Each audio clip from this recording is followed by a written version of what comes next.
Greetings, Skyfarers. Welcome to another episode of Sunless Skies. I'm Cobalt Thorium, and in this episode, well, we have to do a bunch of exploring of Albion because we're kind of stuck here.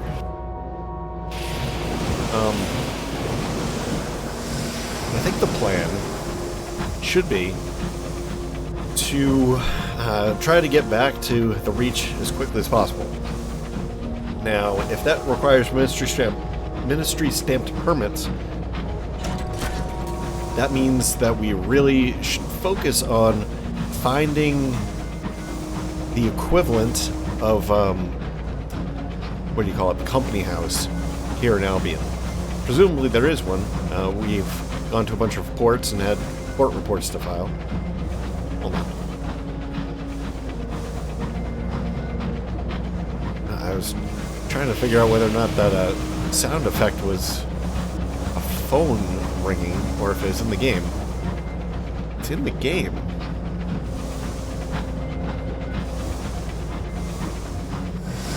That's weird. It's annoying. There's definitely a sound that seemed very phone ringing. I hope that's not just part of the music track. It's going to be really annoying.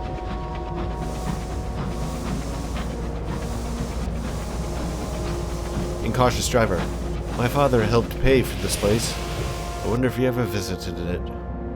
Okay. So, I'm under the impression that it's probably somewhere down here, the company house equivalent.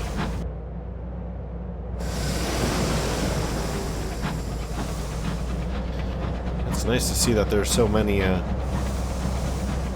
Empire ships here.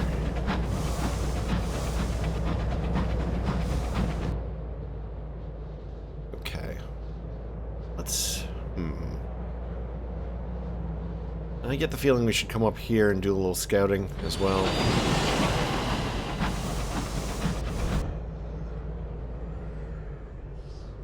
Jeez, there's voices on the wind.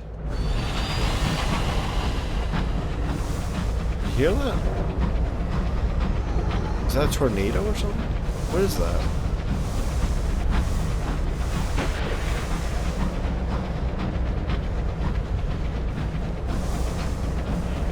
Flare foundries through the smog.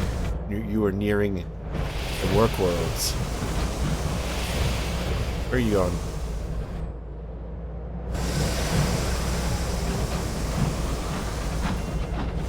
Alright, copper bottom kitchen. See how those weird kind of black smoky effects? That was kind of interesting. Oh, shoot. A little bit of a collision there.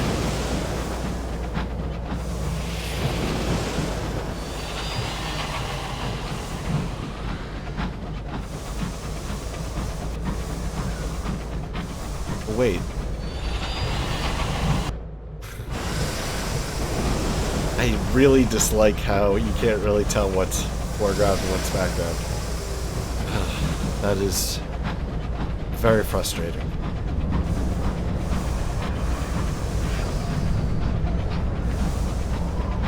What are you doing? Get out of my way. Get out of the way. Go. Get out of the way. Jeez.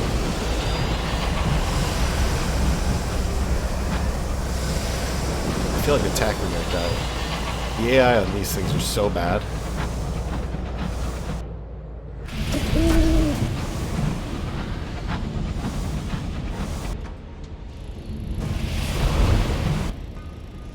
Nothing, huh?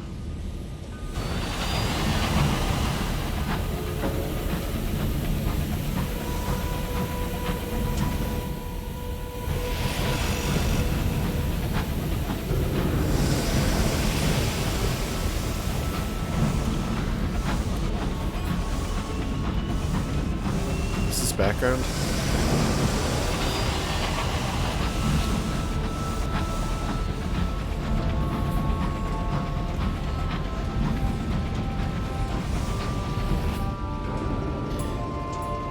don't know, I feel like they should do something like put green running lights or something.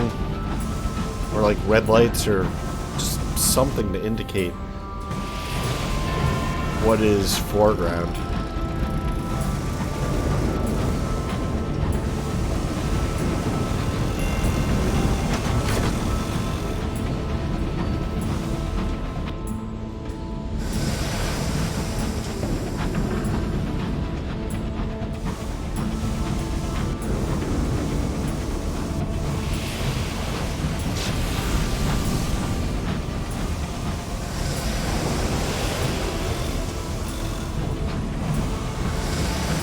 What is this?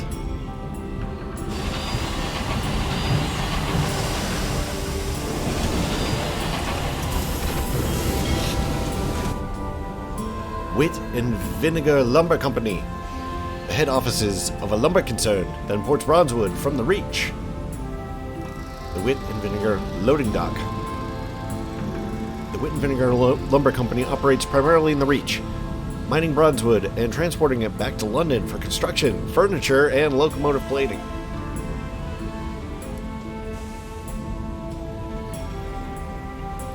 Its loading platform is frequented by brawny, wind-bitten men lugging the slabs of bronzewood into the warehouse. The workers give you unsympathetic glares. We're trying to work. It ain't safe here for tourists. Alright, well, I guess we take our leave. And welcome. You return to your engine. The workers watch you as you go. Suspicious lot, aren't they? What do we have for shops? No bargains, huh? Alright.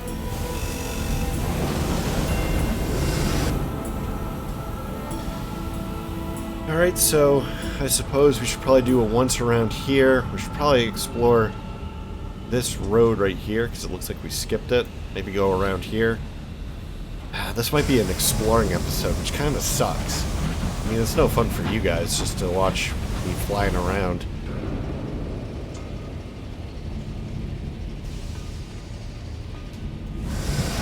But it has to be done.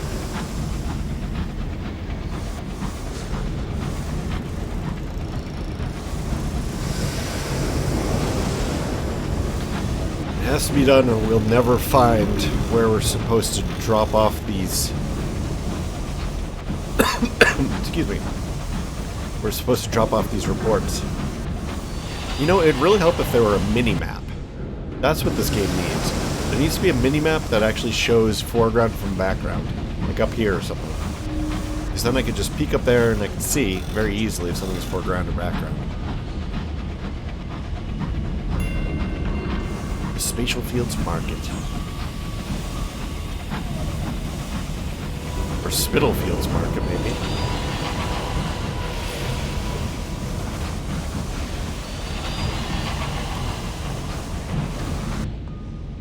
Oh, this is a bigger island than I thought. Oof. It's also very inconsistent as to where the hitboxes actually are. Like, a few of them you can kind of clip into them, but a few of them you can't.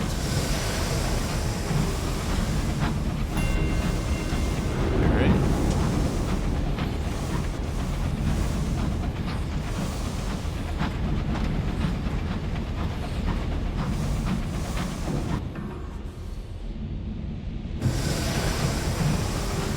Is that an actual location? And not just a... not a waypoint, but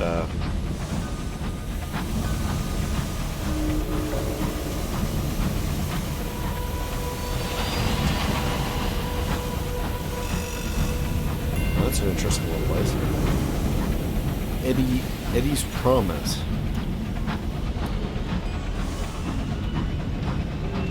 Okay, so is this like the Chinatown of New London? Whoa, whoa, whoa.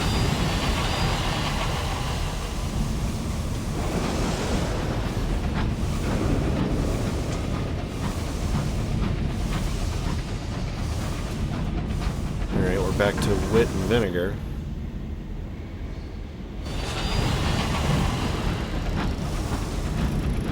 I have concerns here. I have concerns about how quickly we're going to be able to get rid of our terror.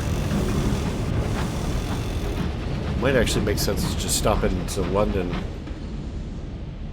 anyway. Stop into London just to reduce our terror. What is this? Little dock? Can we actually dock here? Oh, there's a train in there. In fact, it's the same one I have.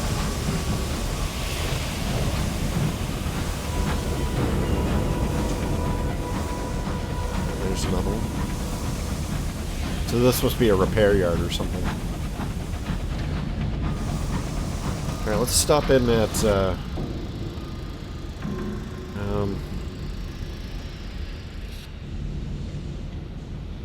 now let's do it once around on this guy here. This upper island. A patient princess. From her throne, Her Majesty can look out over all London, at least when the smogs allow.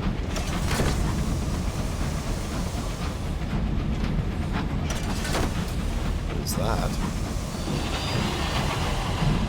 Is this the palace?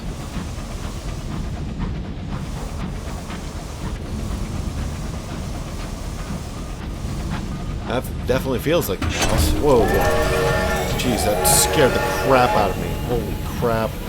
Oh my god. Alright. I guess we go to St. Dominic's Station again. See if we can reduce our terror.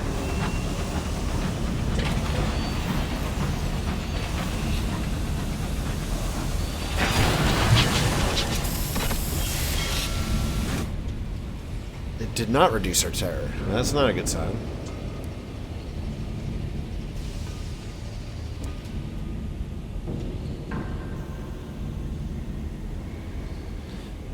All the pubs are shut. So too are the salons, parks, gambling dens, honey houses, gin places, chop shops, and backstreet bookshops. The ministry has a the ministry have wind of illegality. They are abroad today.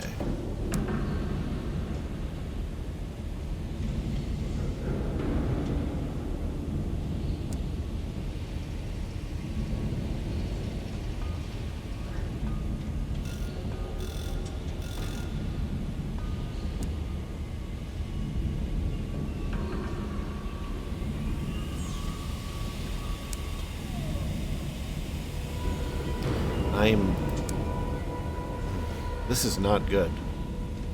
Oh wait, our tower went down. How did that happen?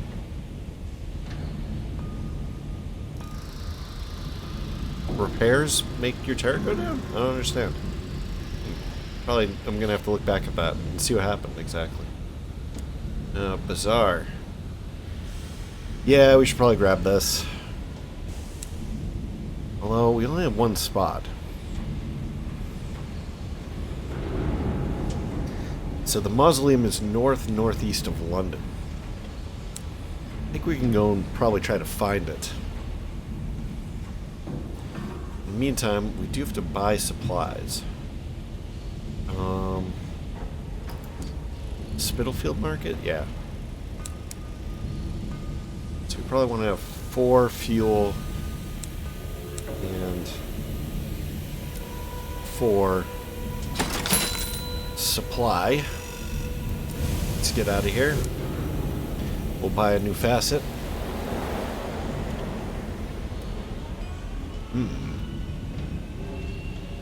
What's this? Haunted. You're plagued by the past. By some guilt or sin or old ordeal that will not let you rest. Alright. Feeling kind of weak when it comes to irons. At the same time, I want our mirrors higher. What do we get for special things here?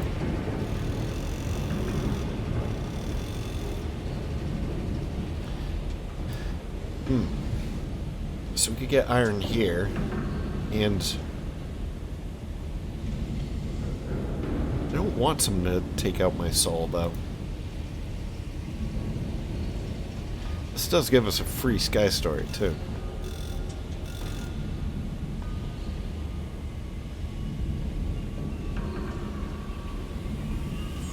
Her Majesty offered the earliest pioneers to enter the heavens a grant of 30 years if they would build houses and necessities for those who would follow.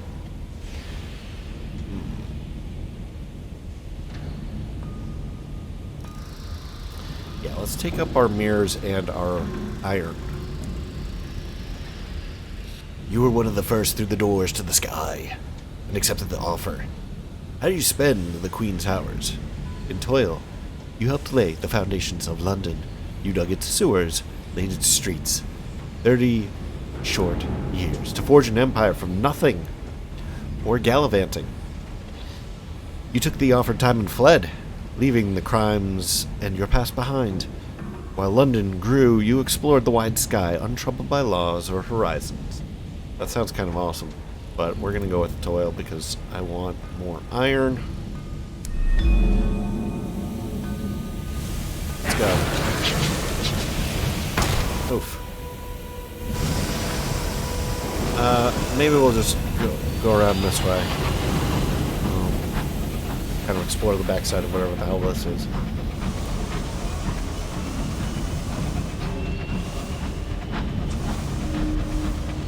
London is built. Oh, jeez, what the fuck? Oh my god, you can't tell what is foreground and what is background in this flippin' game. Like, this definitely seemed like foreground. Not this.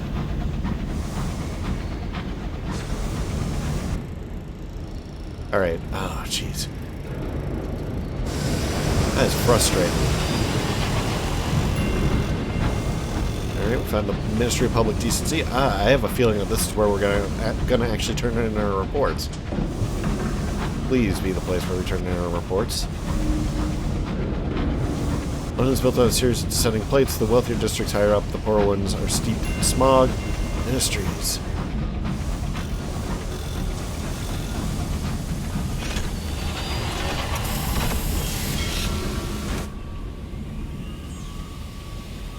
Okay. This is looking good. Looking very promising. The ministries. A number of instruments of government are located here. The Orological office, which regulates time across the empire. The Office of Works, which ensures the jobs no one else can be bothered with, are done. And the Ministry of Public Decency, which curates the notion of Britishness with the same care and lepidopterist and lepidopterist uses to pin a butterfly to a board. Okay. So those are the people that pin butterflies to boards. The Ministry of Public Decency. A huge horseshoe-shaped building of white stone. White columns, clocks, and iron gates. The Office of Works. The Office of Works is a bustling bureaucratic enigma. The Royal Orological Office. Tick. Alright, we're going to go to the Ministry of Public Decency first. I think that they're probably a huge horseshoe-shaped building. Oh yeah, we were there before. Inside, its walls are paneled with dark wood, crimson carpets, worn by frequent passage, flood the floors. Ah, jeez.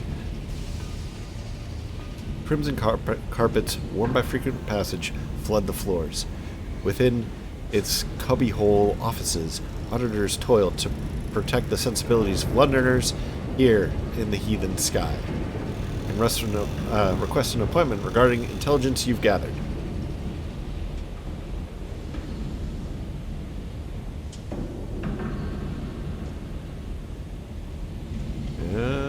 Okay, well, perhaps the Information Office will be interested in your recent reports. Learn how you can be of use to the Ministry of Public Decency. A new acquaintance. The congruous secretary gives you a brilliant smile. Well, that sounds entirely opposite. Okay. Is that like the opposite of opposite?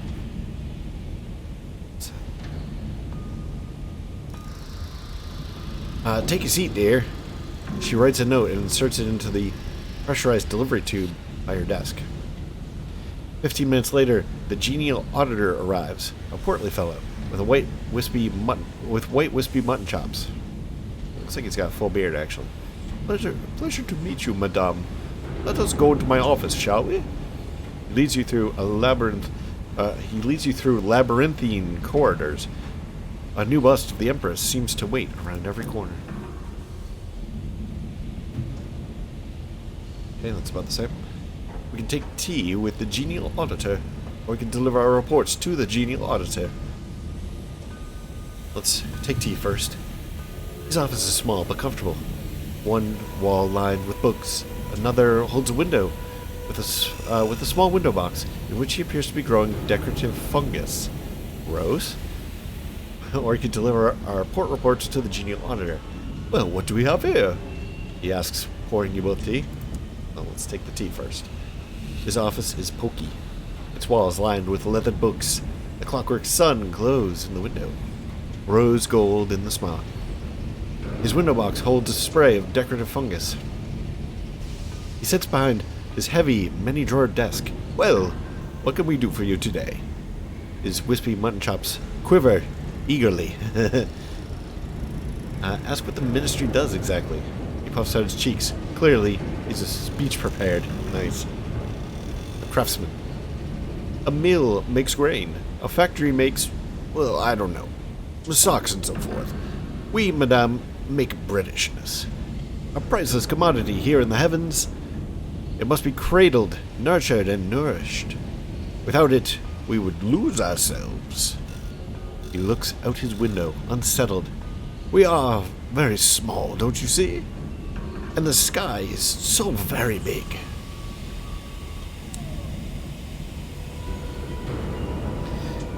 Who determines what constitutes Britishness? A relevant question. An honest answer. Why, we do. In consultation with the most impeccable sources. He indicates the beautiful books on the shelves with a smile. Spencer, Tennyson, Lake, Payne? You ask? Hardly? Mary Prince? No, he frowns. No, none of them.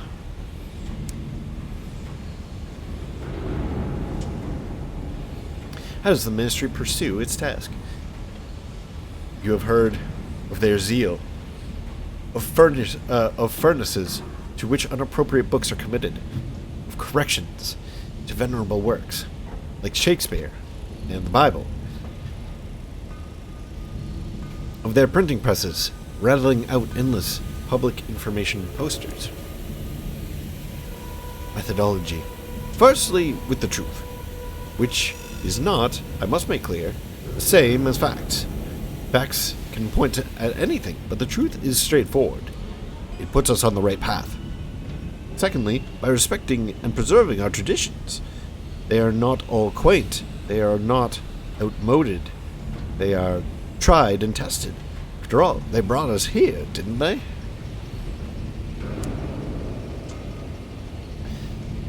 What does the ministry consider an enemy? What threats imperil Albion? A long list. Oh, the obvious, of course. Revolutionaries, rebels, strikers, the morally depraved, those who besmirch her renewed majesty's good name. God save her. He rubs his chin thoughtfully. But there are newer, more seditious dangers too. We stand in the vault of heaven, and we must defend our way of life against the enticements of the new. A thing is not more precious because it is strange. People forget that. That's probably true. Yeah, just to back that up a little bit, there, in a discussion about Bitcoin, some arguments have been made that Bitcoin is valuable because it is rare. Rare does not mean valuable. You could have a rare form of cancer. That is arguably worse than having a common form of cancer because those common forms of cancer might have treatment. Rare does not equal value. You don't want rare cancer. Alright.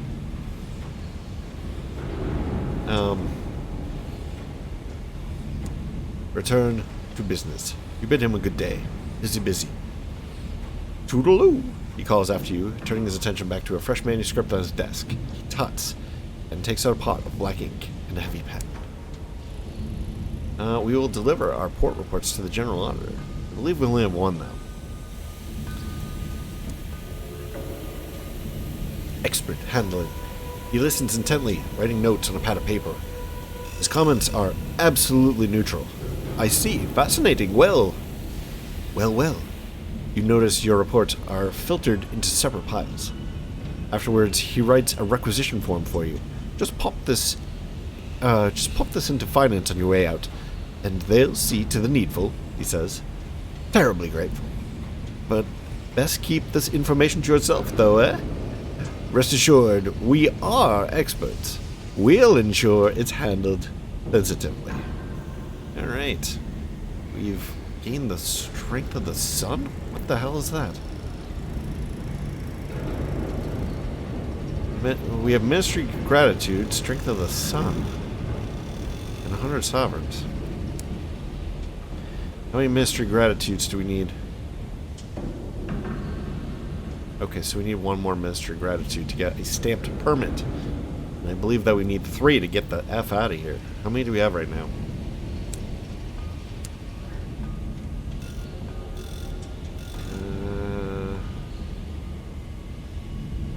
Do we have none? We have 1. Okay, so we need reports from...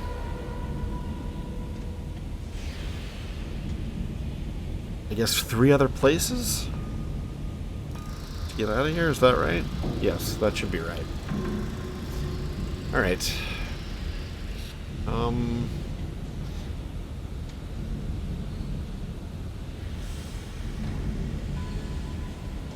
Alright, let's just read through all these that we can't do. Trader, get gratitude to reduce your unwanted attention. Surely the genial auditor can remove your name from certain documents, or suggest other, more deserving candidates for the ministry's attention. You trade your favor for ministry stamp permit, which is what we're going to do. General Auditor, or the genial auditor, keeps an Alexandrian collection of forms, orders, and permits, and is happy to dispense of them to the good swords. You can trade favor for a cryptic benefactor. When you enter the genial auditor's office, the air is heavy with cigar smoke. Another ministry official is present. Are you intruding?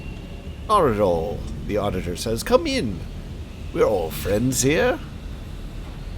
We can trade favor for an invitation to Perdurance.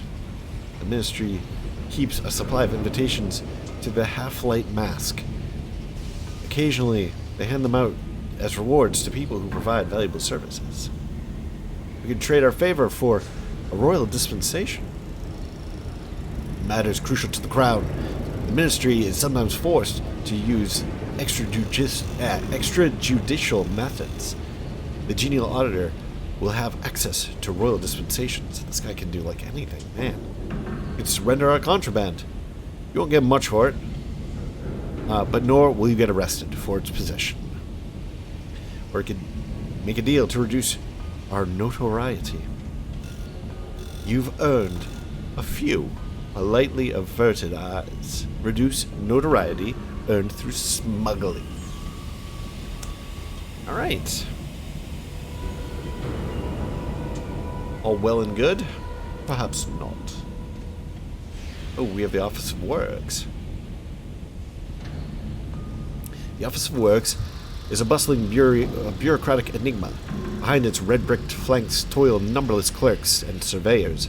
What mysteries lurk within its memoranda, its chits, and its receipts?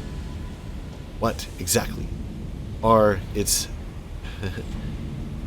eponymous works? Is that like a hippopotamus?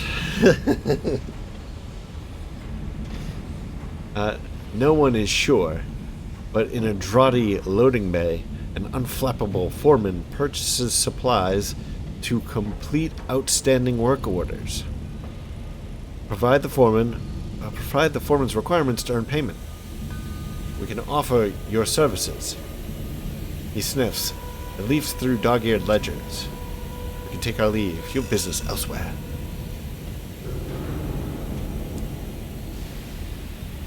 Gainful employment. The Office of Works, God bless her, has very particular requirements. Very particular. Let's have a look. The Office of Works needs 2 carefully packed crates of munitions and a condemned experiment. Where did I find that?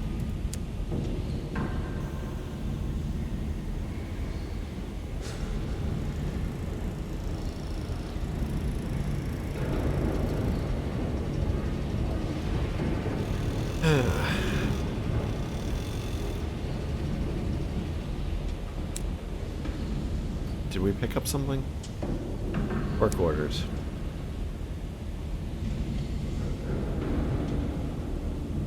Okay. Ask if there are other opportunities available. The foreman sighs wearily, consults his ledger, flipping each page with an irritated finger and scowling. If you dislike the current work order, you may get a different one. You can only make such request every 15 days. No, we're alright with it. We do have to find a condemned experiment, though, and that's going to be difficult to find. Alright, so we can take our leave and have business elsewhere.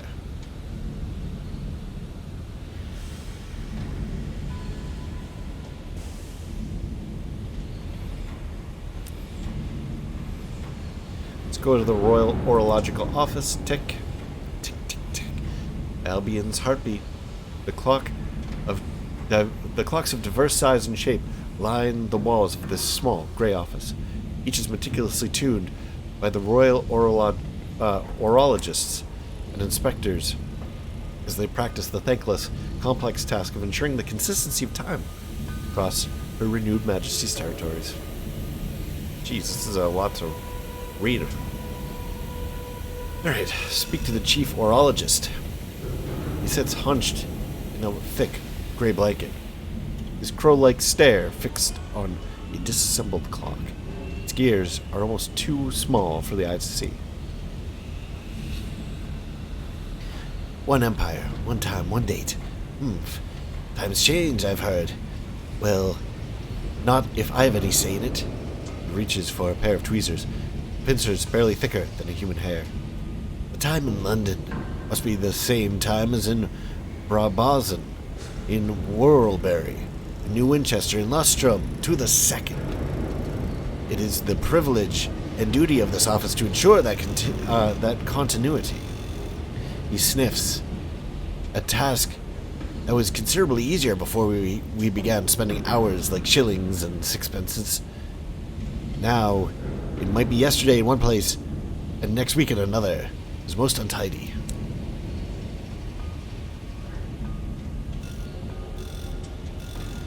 Okay, we'll look at the Clock of Albion. Actually, let's take another peek at this and see if it changes. No, it didn't.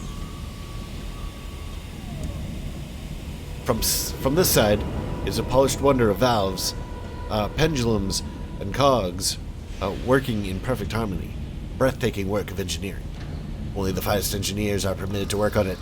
Every component is encased in polished glass, the hands sharp enough to slice paper. Slide between the exquisitely carved numerals with buttered smoothness. I use the butter a lot as an adjective in this game, man. Must be a lot of fat people who are writing this. Only the second hand is permitted to jump from moment to moment, and it does so with the precision of military march. It's just for tourists, of course, grumbles the bleary-eyed apprentice. Albion times really based on the old TikTok man's pocket watch. He keeps us straight. Except that time on his 19th birthday, when he had one too many and the whole of Albion lost 2 hours.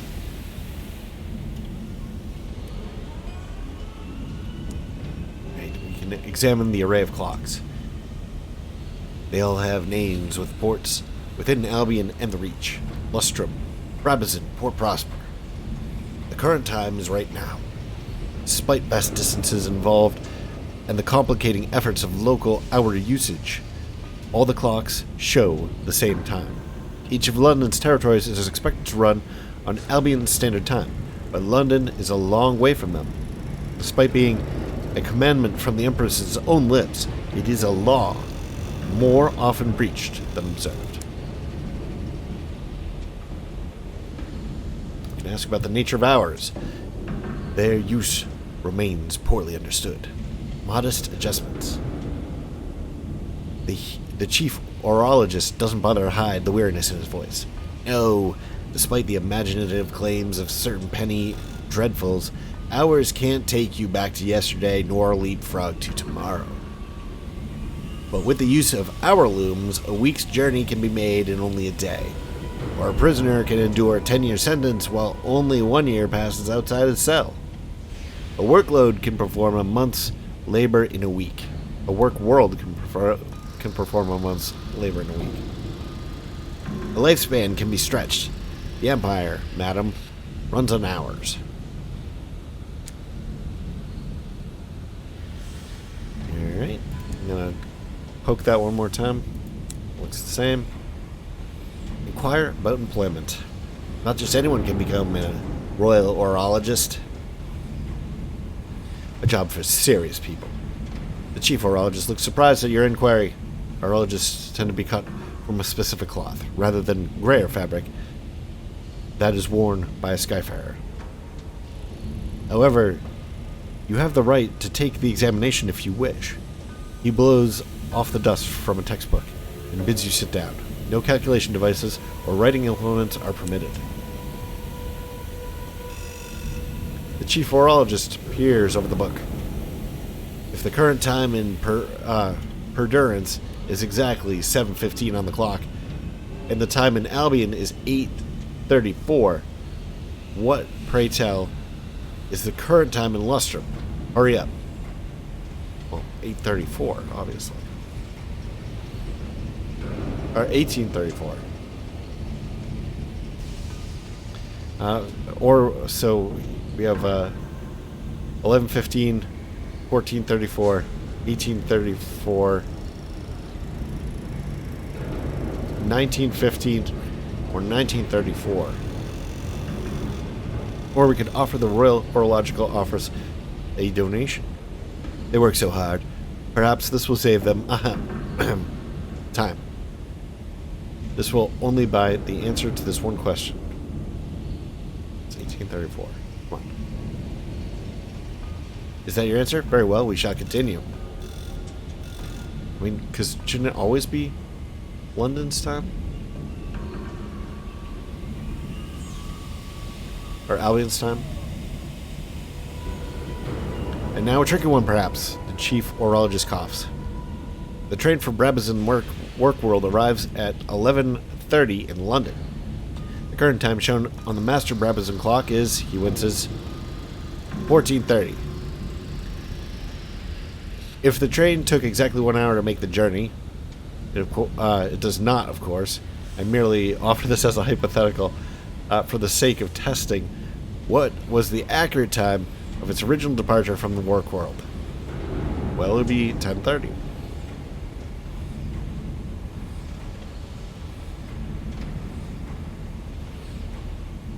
Right? Interesting. Very interesting. He pauses for a moment before writing down your answer. You wait patiently for several minutes, but the third question doesn't seem to be coming. Chief Orologist's eyes have drifted closed. A thin string of drool dribbles from his otherwise dry lips as he snores. You can nudge the Chief Orologist gently. This fellow must be pushing 100. He wakes with a start. Oh, excuse me. He glances at your answers. Well, you seem to have an idea. No point in going through the other 248 questions. Congratulations, you are now officially a Royal Orologist. Apprentice 3rd class. He pauses. Speaking of which, I have an assignment for you. Temporal inconsistency. A suitable test of your practical skills. Take this pocket watch. It is both your badge of office and your compass, pointing you to the correct time. Wear it proudly. Keep it well wound. Do not get it wet. The smaller gears are quick to rust. The Royal Orologist Office. Assignment. You have an assignment at Magdalene's. Unfortunately, we can't get there. You're now a Royal Orologist. Alright. Should probably just go through these and see if they've changed. Nope. That one is the same.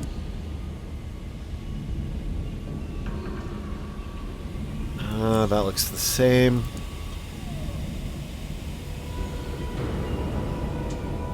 That looks the same.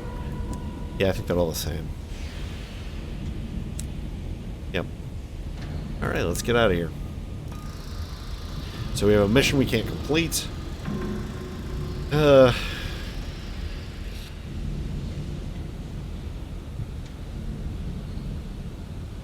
we have another mission we can't really complete. And...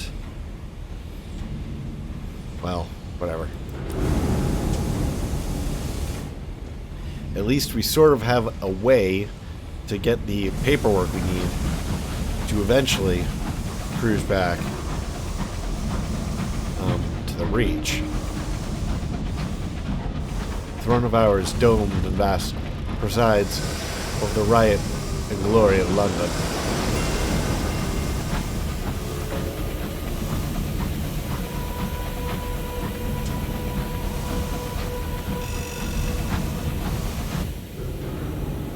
Alright.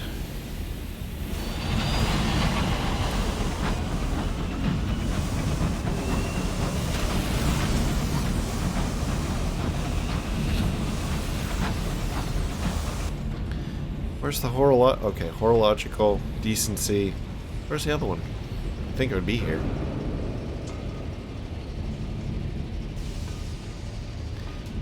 Alright. Well, now that we have a place to drop off reports, I think it's more of a question of whether or not we can get enough reports.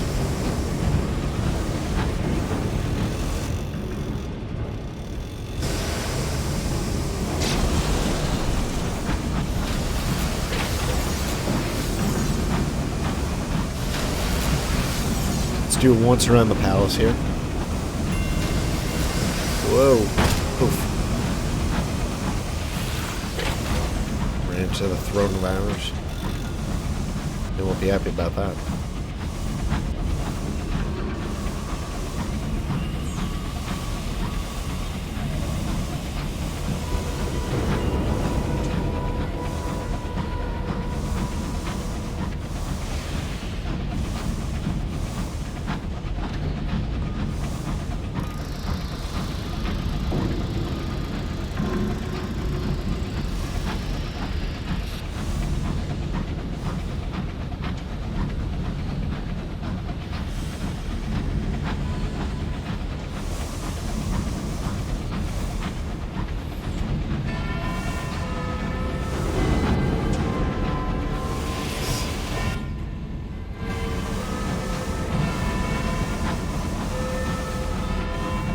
About to ask whether or not that's foreground or background.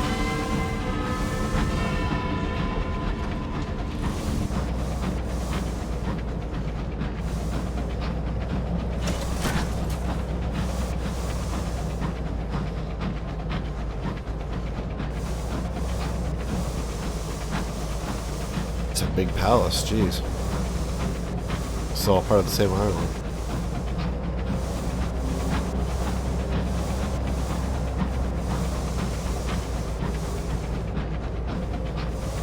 I suppose it's not necessarily all palace.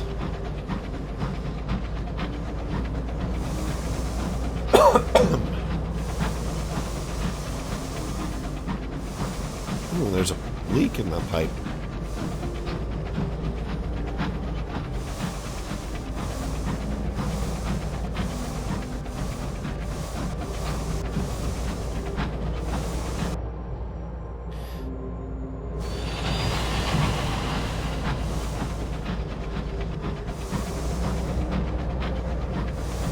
Here are London's factories, the wheels of industry churn, making a slow, endless thunder.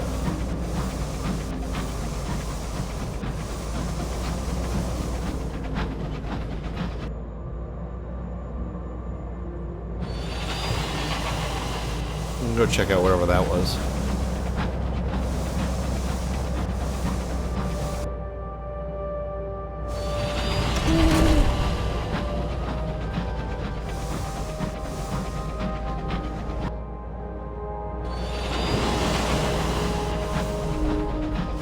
A building of weathered bricks bequeathed to the skies. Oh. Bell jars, a sample, a grisly experiment. What experiments were performed here? Interesting.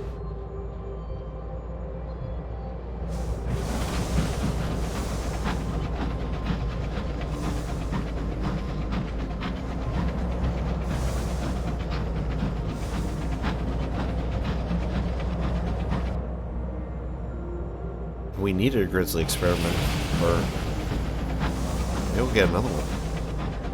Oh. When the graveyards are full, London committed the dead to the sky. We will pay our respects.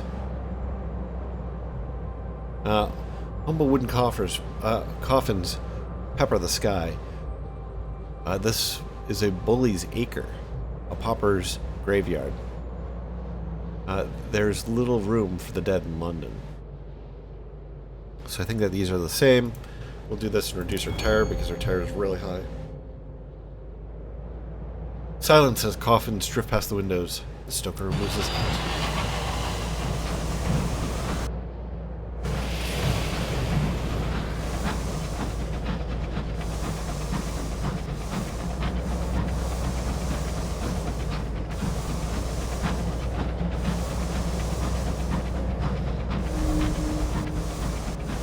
Nice little exploration run here.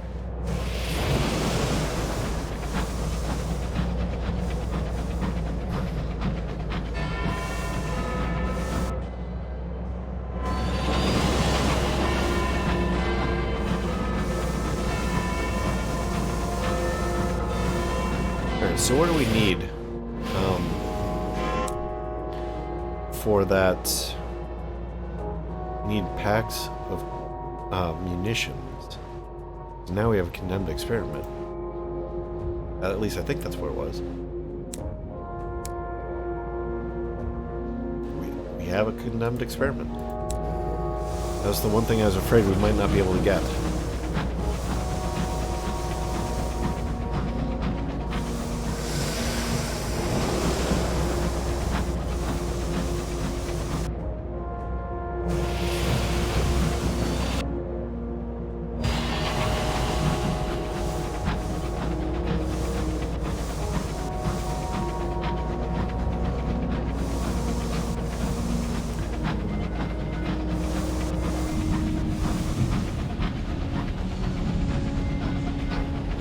I hate that sound effect that sounds like a phone.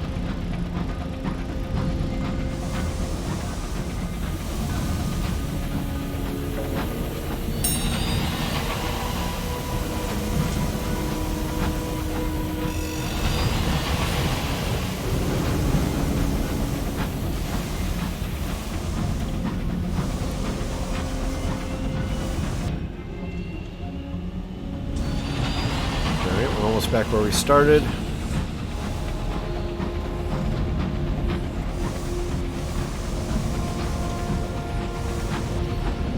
Now they said that there was something east-northeast in here, right? Let's head back to fuel up one more time.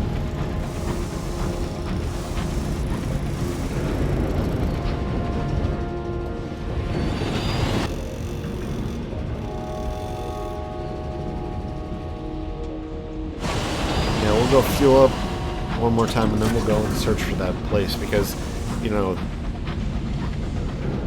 all we really need is lots and lots of places to visit. God bless Her Majesty, Lumen spontaneously declares patriotism, or, didn't catch that last one.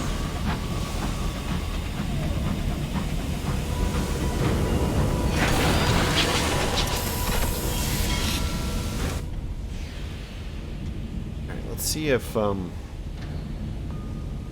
can't we repair? Wander the streets.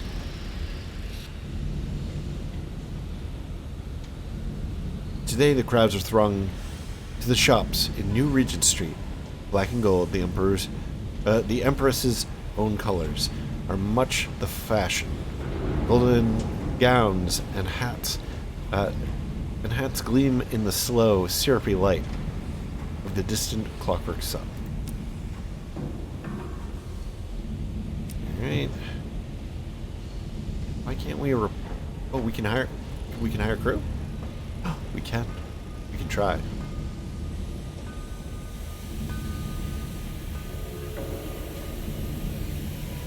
$58. Let's just go. Nice. Perhaps you... Okay, we've read that before. We're very close to full crew now. This is wonderful. I really needed that.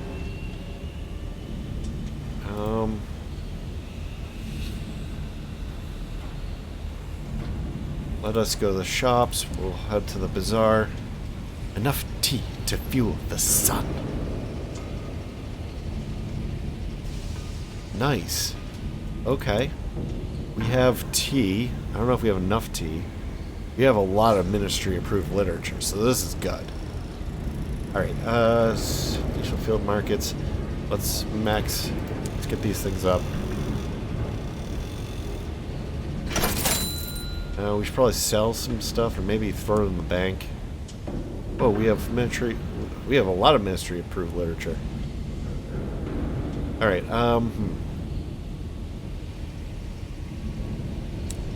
Can I cancel one of these?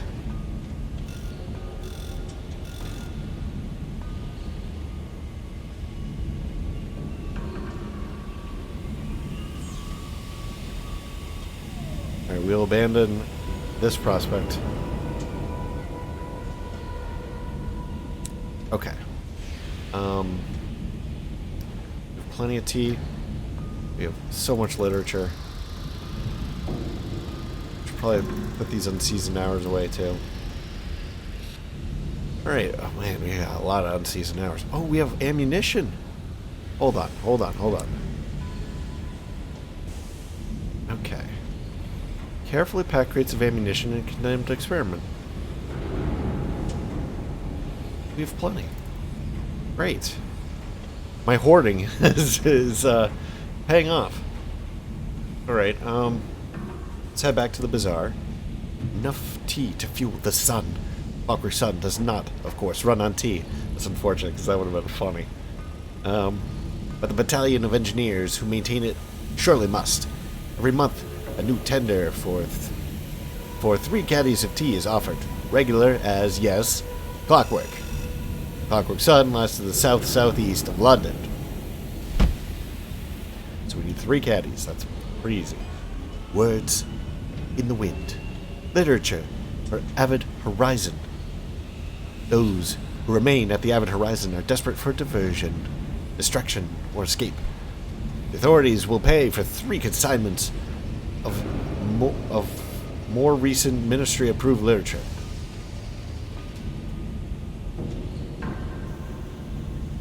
Does it have to be more recent? To keep their charges content. Avid Horizon lies to the southeast of London. Okay, so caddies of tea can be reliably purchased at Avid Horizon, which we're going to anyway. Interesting.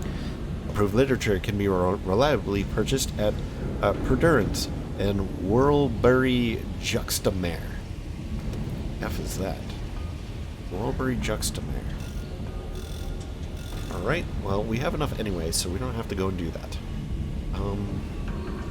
It seems like they both want 3, right? So we'll head to the bazaar. No, to the bank.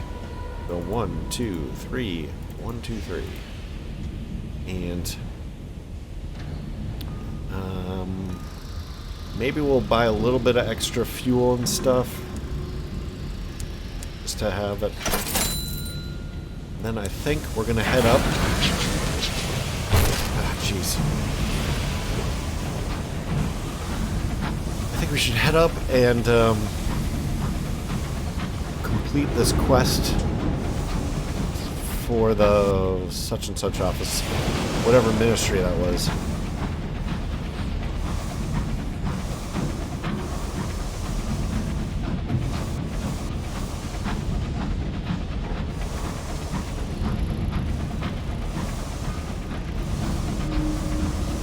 Don't hit me. Get away. Stop. Get away.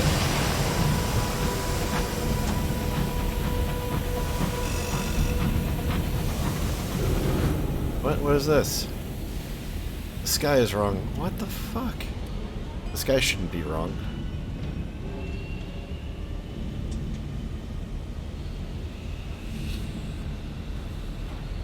Yeah, let's not do it. Let's not risk it. Oh my god.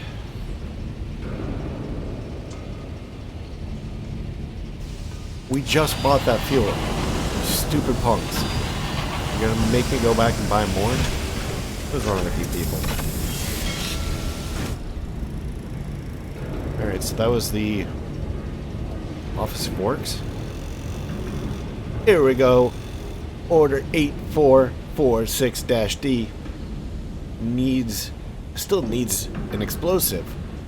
Not your regulation shot and shell, neither. Something with some heat to it. Enough to turn gas to glass. You might need to box here. You might need to box clever here. Okay. Well, we have it. Let's do it. Give me something good. The sun. Oh. The foreman pales as you show him your improvised experimental explosive. Christ almighty, Masterson. Take this away, carefully. You've gained 700 sovereigns. And, yeah, what is with the sun thing?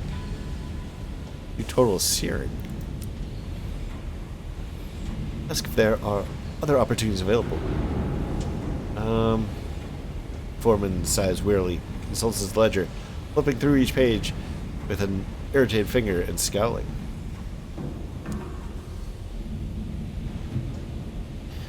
Well, great imposition. Well, I don't know. I really don't. Orders are strictly meant to be done in priority order, but we've already finished the other one. Did I not finish the other one? Pretty sure I did. Don't like bending the rules like this, I must say. Where would the Empire be? His grumbling continues, punctuated by sharp turns of pages. The Office of Works needs 1 cage catch and 1 tale of terror. Well, we have a cage catch.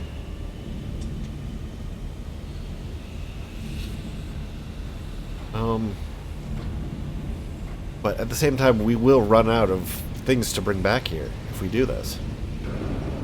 The F stands for, well, I'll let you infer. This is, I suppose, there's this one, good old 7274-F. He reads from the order, a live specimen of celestial fauna, brackets 1, close brackets.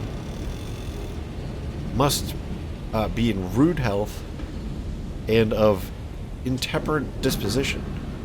So he snaps his ledger shut. Best of luck with that one.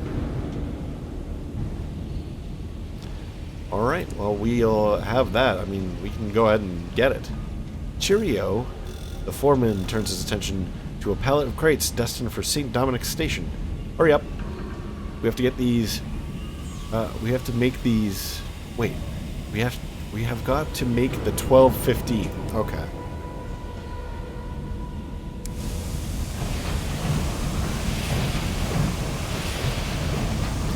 I'm gonna head back for fuel because I don't like the fact that they just stole our freaking fuel.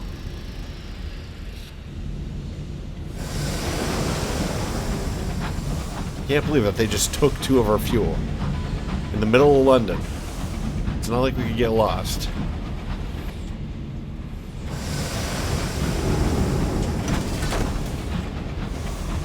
Might as well grab a thing of supplies too while we're out. It's ridiculous.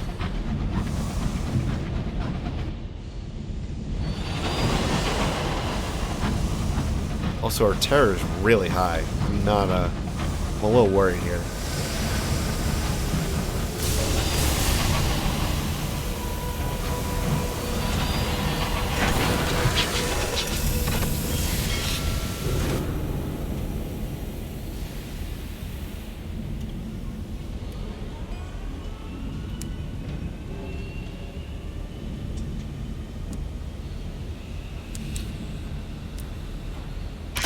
Just go and take it again. So annoying. Alright, no, not journal. Hold. So.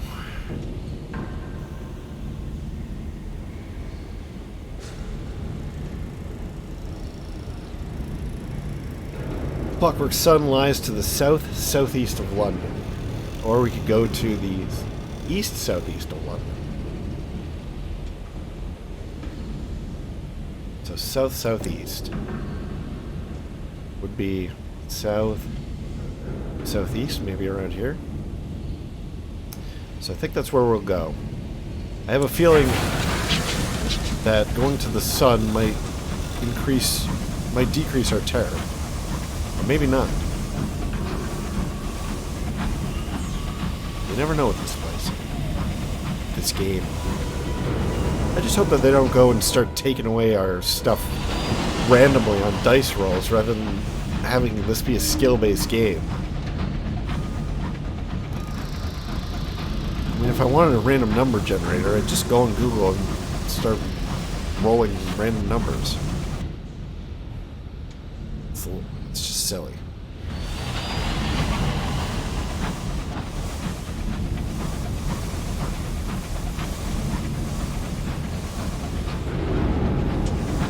To choose your own adventure with a random number generator. That's not fun.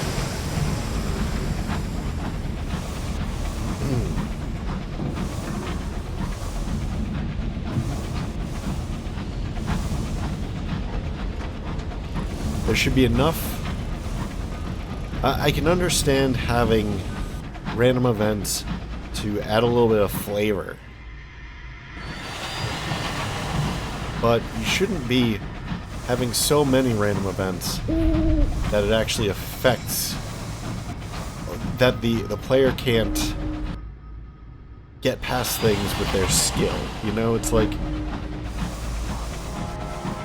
the skill should come first. You should never have a game start that like can't be won because a bunch of ones were rolled. You know, luck should not be a skill.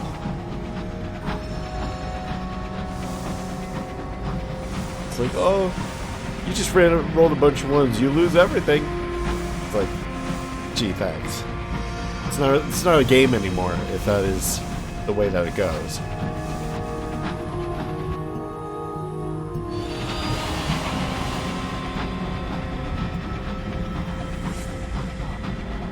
Who are you?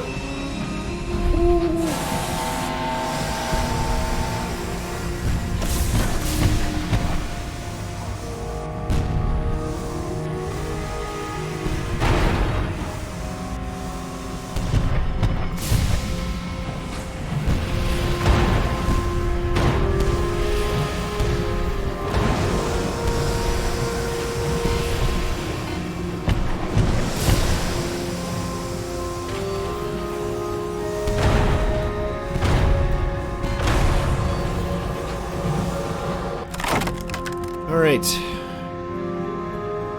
Yeah, we can repair our hull. That might actually reduce our terror, too.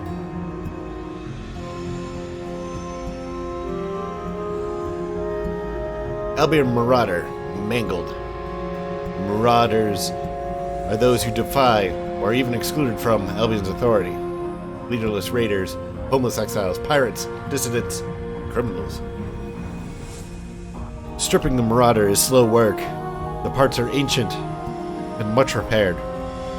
Finding suitable fits for your own engine is a process of trial and error. Ultimately, though, some can be repurposed, and the rest lie in the scrap. Yep, no new dogs.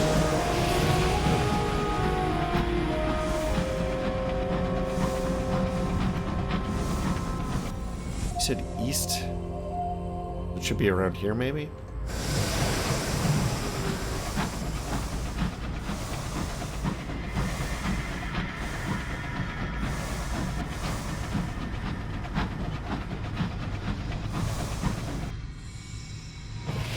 Stop into this tomb, see if it's something that we can do.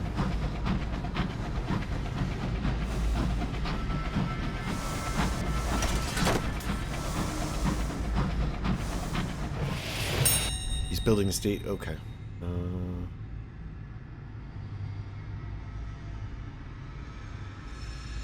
A windswept habitation. The enterprise of Albion does not rest. The skies are littered with abandoned construction, derelict factories from its earliest foundation, homes that are yet to be lived in, workshops for industries that proved irrelevant in the heavens. Here's a tenement of empty houses that has never been occupied. It rests quietly beneath a blanket of dust. We could take our leave, no business here, best not to linger. We could rest and recover, stay a while. We could use some rest. Hopefully this will take down our terror, but maybe it won't. Sweet. The comforts of home. For a night, the crew can forget that they live on a cramped engine amidst the stars. Instead, they enjoy some small luxuries. The fact that they don't have to stoop to get through doors, and having enough rooms that they don't need to share. The light fires in the grates, and pretend for a while that they live ordinary lives. Sweet.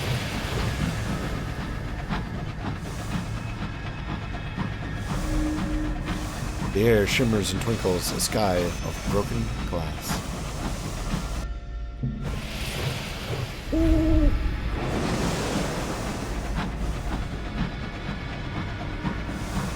The scout has discovered something.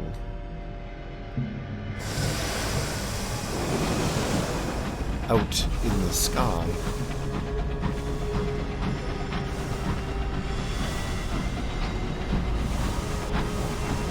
Don't hit me, don't hit me!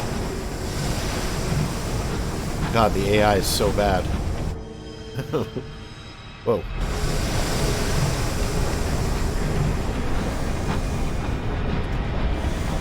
A pristine habitation. A gleam with encroaching glass. Wait, why am I freaking out? A tangle of cages. What? What is going on here? Okay, the Clockwork Sun. Incognito Princess stares down the Clockwork Sun. She says nothing. There's the dock captain. The signaler declares the crew are relieved. I thought I saw there. This is loud. Jeez. That's kind of awesome, actually. The dock is rarely used, and its maintenance has lapsed. There's evidence of rust and metal strain, but only of non-crucial components. It's safe to stop for now. Once inside the dock, the sun's scouring light is diminished. Arrival at the sun. An outpost on the roaring edge of the sun, shielded from malevolent light by an eggshell of stained glass. As you emerge from your train, well-swaddled engineers gather. Plainly astonished at your arrival, they bombard you with complex questions about how you dealt with the dense sunlight and the skewered chronosolar fields. Once satisfied, they hand out protective suits to you and your crew. Yours is patched and torn, one boot missing. Successfully reached the Clockwork Sun. Shrug into your suit. An engineer sprays you with a substance that smells like lemons gone wrong. Your and searches your pockets. A cursory effort at best. They seem distracted. Sunlight seeps like syrup. Stop blinking. My God, you're annoying me. Sunlight seeps like syrup through the cracks in the stained glass ceiling. The floor shudders in time with the churning machinery far beyond your feet. The air has a tang of chemicals, bonfires and rain. Pistons pump, cogs turn. And the suit-swaddled figures tend to the enginery bellowing over shrieking metal. You could write a port report. The Clockwork Sun is the preeminent symbol of the Empire's heavenly domain. The newspapers in London call it enduring, everlasting, eternal. You could head towards the sundial-shaped building. Let's just write the report first. We've unlocked this with strength of the sun 90. You need 40. I don't understand how we even got strength of the sun.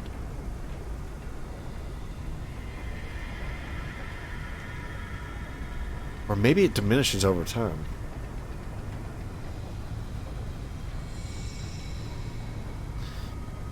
The heart of the Empire. In response to your questions, engineers shrug. The day dawns. The sun brightens. The night comes. The sun dims. What more is there to say? Some of them seem so exhausted they can barely stand. Insist it's proximity of the sun that affects their sleep. You now have one yearning, burning. I have no idea what that is. Yeah, okay.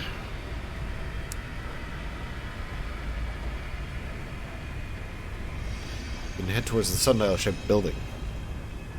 You'll be the sequencer's new favorite project, one of the engineers tells you. It'll keep him out of our hair for a while.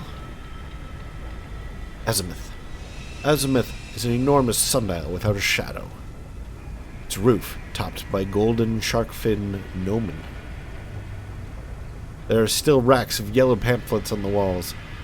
It once served as a kiosk, selling tickets to sunspotters, the pilgrims and tourists that were expected to flock here. These days it's more like a temple. Frescoes on the curved walls depict the triumph of the new sun over the old. We have 500 experience, and we have gained more yearning burning. I don't know if I like that. Could ask the dazzled sequencer about his role on the sun. Wait, what is this? A figure in yellow-collared protective suit is delivering a sing-song sermon to mostly empty pews. The dazzled sequencer looks up, delighted at your approach, and heartily wraps up his speech. He offers you tea with a flash of 2 white teeth. Ask the dazzled sequencer about his role on the sun. The only other people up here are disturbed prisoners and exhausted engineers. Let's go ahead and do that. Sequencer's function. I am a priest of the new sequence, he declares. The brightest truth, the wildfire that has swept Albion. He points out at the expanse of the sun. There burns a beacon, a savior, an aspect of God. We venerate the Clockwork Sun and its immortal architect, our Empress. I am here to greet pilgrims and safeguard the souls of our engineers. Azimuth is also the only access route to the sun-shattered dome. An exhibition hall that was built back when we received more visitors. The dome is terribly dangerous, and I advise that you avoid it, no matter how much you hear about the priceless artifacts inside.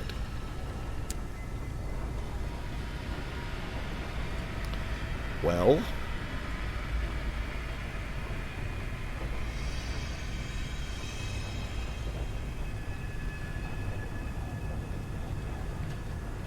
we could request access to the sun-shattered dome.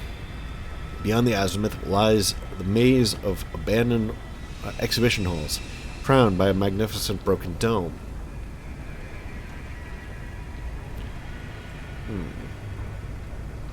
Sequencer has a request. Together, we can help the less fortunate, he says. You'll be compensated for your time.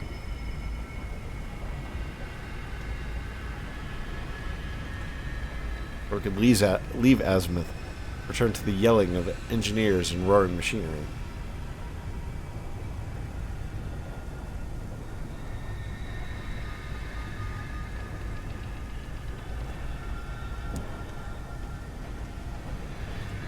So I accepted the request from the sequencer. There are many poor souls out there in need of our help. Beleaguered, ignorant masses. I've never met them, but I am assured they exist. He pauses to wipe his eyes.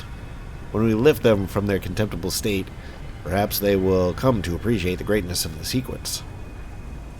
So the sequence is like the sun, I guess? He sends an orderly to fetch a wooden crate. Once it's set down before you, he wraps the lid proudly. 600 manuals on how to correctly tie a bow tie. Deliver these to Brabazon workload, and I'm sure they'll be immensely benefited by their improved understanding of etiquette. Alright. Deliver the well-intentioned package to the Brabazon workload. You now have one well-intentioned package.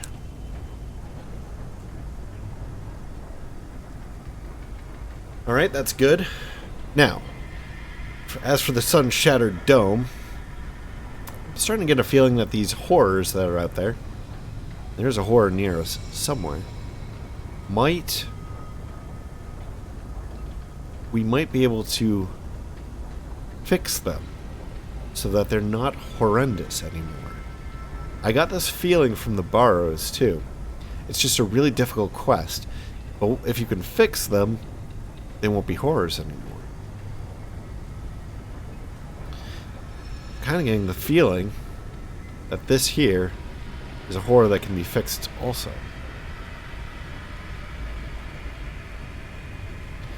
Fortunately, I don't think we can really risk it. Not this time. Not with 31% and we're right next to a horror.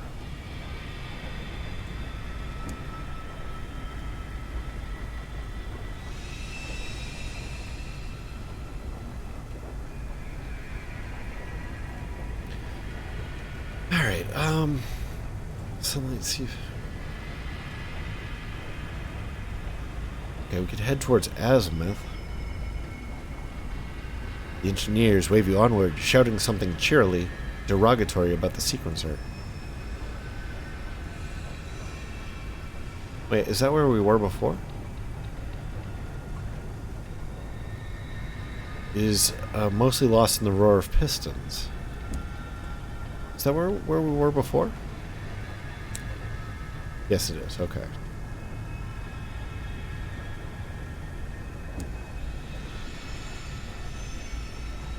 So you can visit the glass house. There's a dozen signs of warning you to stay away. Each more insistent than the last. The engineers shout, but they're too busy to stop you. Do I want to do that? I don't think we want to do that, do we? Unless that's... I mean, is that the same as the sun-shattered dome? Or we could descend the Terpisker vault. The vault below is safer, protected by a dozen layers of stained glass. The Terpsichore vault. Beneath the machine bristling surface, you find a ring of 9 vault doors, each engraved with a name of a classical muse. 8 are locked and barred, behind signs saying things like vacant or under renovation, or in one case, unfortunate chronological discrepancies. The 9th, marked Terpsichore, is the only door open to you. When you enter, your footsteps ring through the dusty barracks and abandoned canteens. These are the engineers' quarters, but they are all on the surface working except one. Okay. The Broken Steward has been working on the sun since before it first shone. She has been here far longer than any of the engineers above. Whoa. Jeez, look at her. She's messed up. The Broken Steward makes her way carefully toward you, cane clacking on the floor. She's a markedly stiff-limbed gait, and her arms creak as she removes her helmet and speaks to the Broken Steward. She smiles. Her teeth glint oddly. Or we could return, back out, into the poison light. The Broken Steward. She catches you glancing at her mouth and smiles even wider. Her teeth are shards of cracked glass, protruding at odd angles from her gums. Disgusting. Jeez. It's not just the teeth, she says, with a brusque air that brooks no sympathy. Damn sun turned on my bones as well. Terrible nuisance, really. He gets in the way of my work. You notice her fixed neck, her stiff limbs, her careful movements. It's not too bad, she says. Good thing I like soup. Okay, so I take it that the light of the artificial sun turns your bones to glass. It's a little crazy.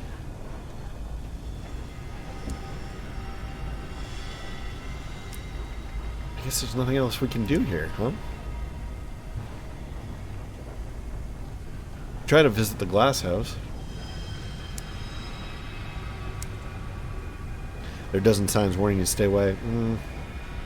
I feel like that's going to raise our terror. Probably shouldn't risk it until we find some place that we can reliably get rid of terror here. Alright, so let's look at the Clockwork Bazaar. The few captains who successfully braved the sun come here to trade. You may find bargains here, or fulfill prospects you have claimed. We have enough tea to fuel the sun. Alright. Okay, we can get ammunition here. But let's sell our tea.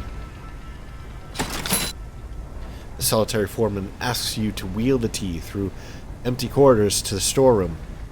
It's stacked with identical, unopened, dust-covered crates. The Sun's engineers don't like tea. Unthinkable.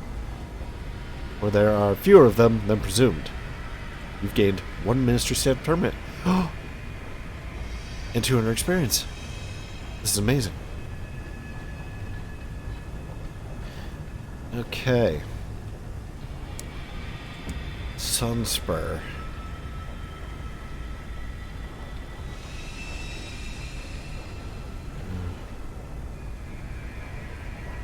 I was really hoping for some way to reduce our terror, but there isn't one.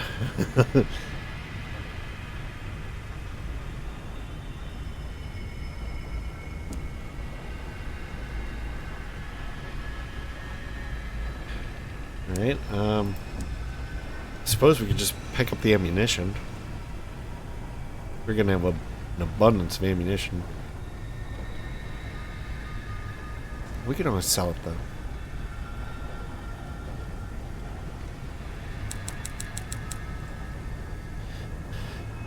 An expulsion of problematic material. The Dazzled Sequencer sells buckets full of armaments retrieved from azimuth. Terrible hazard, all these instruments of lethality lying about the place, and most untidy. Keen to get rid of them. Off the sun. Very keen. Well, we will help you out. And then I guess we'll probably make our way over to whatever this place is. Avid Horizon, which is south. What was that again? No. Southeast. So we are... Wait. We are southeast. Is it close?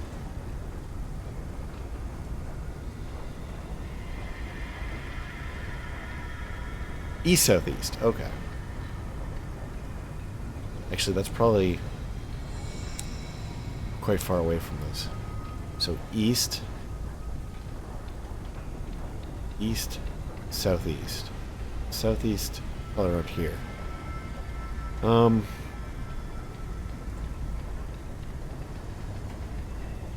Greatest achievement of British engineering. Visitors are not encouraged to sell us fuel. Do we need fuel?